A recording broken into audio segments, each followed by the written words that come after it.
everyone, it's Darkseeker here, welcome to another video, and do you want to play a deck that can maintain good board presence?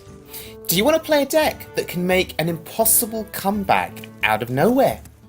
Do you want to play a deck where, when it's all looking really bleak, when your opponent has a big board, you can use Defender of Argus and save your life? Do you want to play a deck that can use a nice 2-card combo to kill your opponent when they least expect it? Oh, and get some overkill from a Dire Wolf Alpha in the process.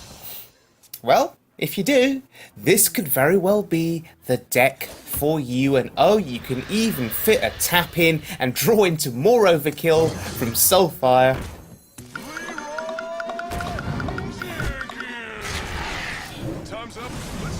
Time's up, let's do this. It's Leroy Jenkins for the win. Yes indeed, it is the Harrowine Wild Zoolock that we're going to be looking at. So here we go, it is wild mode, the Harrowine Wild Zoolock in action here, and yeah, it's a great deck to play. You have your fantastic early game with your Flame Imps, the dream combo of course is Flame Imp, Void Walker with the coin, that's insane, along with the Direwolf Alpha to follow on turn 2. You have the much loved and the much hated Nerubian Egg, which combos really nicely with Abusive Sergeant and Power Overwhelming. Obviously there's the Knife Juggler Implosion combo, and we love Implosion. Yeah, when it rolls for 4. Unfortunately with Implosion, there is always that opportunity, that chance that... it's not an opportunity, it's a severe drawback. There's always that drawback that it rolls for 2 and you're sad. But even if that happens, you've got Sea Giant to put down on a heavy board. Sea Giant is an incredible threat, particularly as you saw in that last clip. If you can get Defender of Argus down with the Sea Giant, and then you find that your opponent can't get through it, it's really good. And then of course, Leroy Jenkins can finish off the game with a Power Overwhelming combo, and do not forget there is Dark Peddler in this deck, allowing you to draw another copy of Power Overwhelming potentially. So, you know, the dream is Leroy PO for the win. I've actually had that happen once and it was hilarious. So anyway, let's have a look at this deck in action on the wild mode ladder. Oh, and we've got a nice curve here, a really nice curve. And by the way, this is wild mode, so that is more than certainly a Secrets Paladin, right?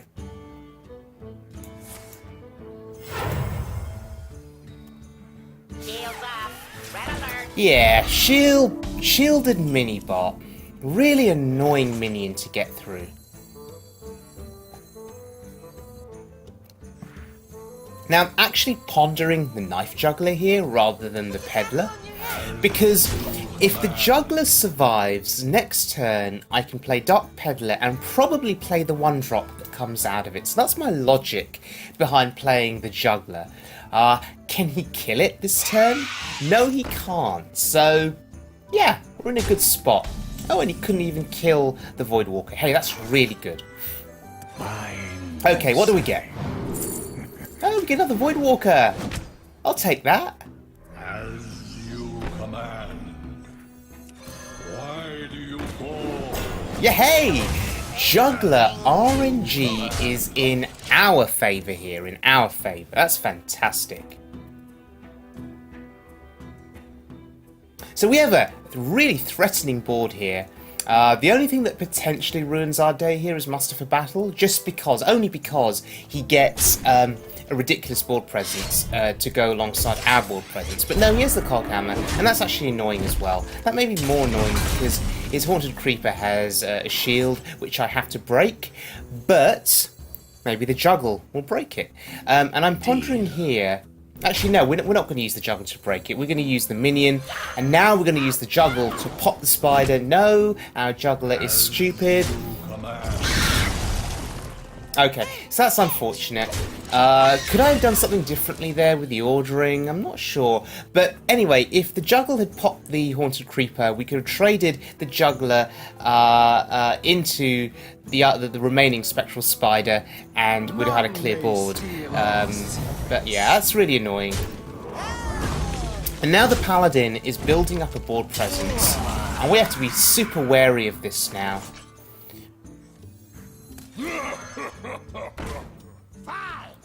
So I'm just going to start buffing up my Councilman. I know my Councilman's going to die because he has the Cog Hammer and the 3-4, so I know it's going to die. But I'd rather play it, get it down on the board. I think that's important. I can't afford not to play it, so I've just got to keep going.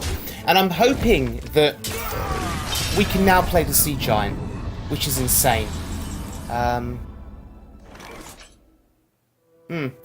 We can play the Peddler first, actually. PO is really good. Of course, can't play it. Oh, we can actually play the Possessed Villager as well. This is insane. And this is where the Sea Giant mathematical logic really comes into to favour here. You know, you can flood the board, your Sea Giant gets cheaper, and then you can still afford to play your Sea Giant as well. That's brilliant. Essentially negating his Lotheb value, negating it. And by the way, I've not seen Lotheb for a while. On the Wild Mode ladder, I've not encountered him for a while. I'm wondering if he fell out of favour for a bit. Leroy's really good for later, and I'd really like to put PO and Leroy together, but I think I may need to use the PO here to get through one of these minions. I'm actually taking the gamble here. It is Noble Sacrifice, but you see, here's the thing. I would rather Noble Sacrifice the 2 damage attack, damaged my Sea Giant, just doing 2 damage, rather than a 3 damage from Belcher. And you're about to see why in just a moment. Now, as you can see, my Sea Giant is at 6 health, rather than at 5 health. Because it took 2 rather than 3 damage. Therefore, Lotheb can't kill it. And that's really important, that my Sea Giant hopefully is going to survive. Yeah, he saw the writing on the wall. There was a 4/4 Nerubian there too. And that's an easy win against the Paladin. That's amazing. Okay, but another Paladin. With holy fire. Your soul shall be mine. And we have the Dream. We have the Dream start as a Zoolock. The Dream start. You see, I was losing games previously. My Secrets Pally was just getting really unlucky against other Secrets Paladins, and I was losing games. You know, I'm not ashamed to admit it. I was losing. I went on a 4-5 game losing streak with my Secrets Paladin. Sounds really strange, right? I've got a lot of experience playing Secrets Pally, but when you're playing nothing but Secrets Paladins, and they get the lucky draws, and they get their challenger down first, you can't win. There's nothing you can do. There is nothing. And that's how powerful Secrets Paladin is. But look, I have the Dream start. I have the Flame Imp Voidwalker turn, and that's insane in itself.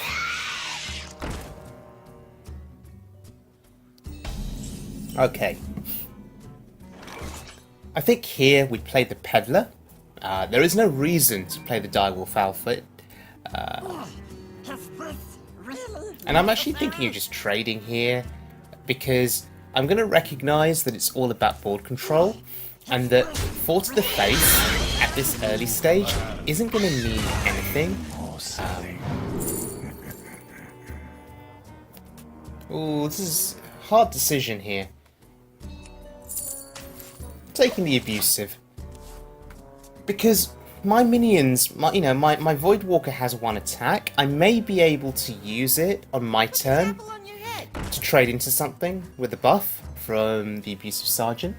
I'll never tell. So using the Abusive Sergeant to make the most of your low attack minions, and unfortunately his Juggle got super lucky there.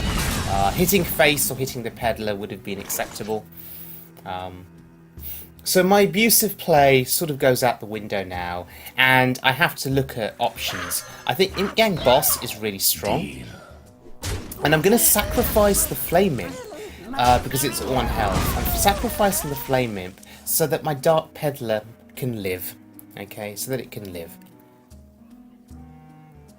Of course he has the True Silver, it's turn 4. Of course he's got it. But that's okay, we get a minion out of this exchange. It's not the end of the world, not just yet. Okay.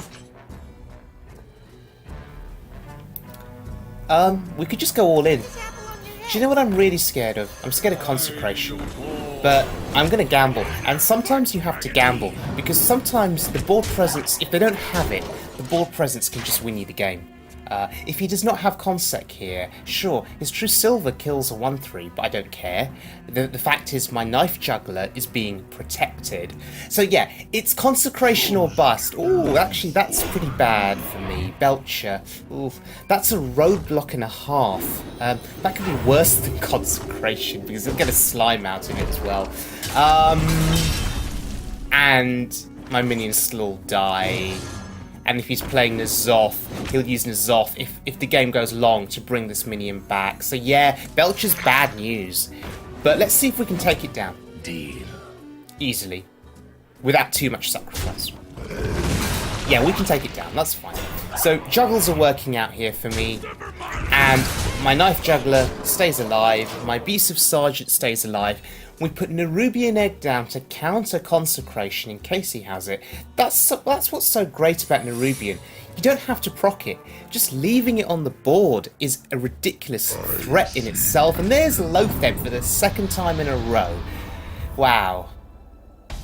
I've never seen Lotheb played so frequently, and look, I can't play Implosion. It's hilarious. It's absolutely hilarious, and I can't play that either. Wow, 3 spells in my hand that I can't actually play. And now it's time for a decision. Do we kill the Lotheb or not? And what secret is that? Sever my wrath.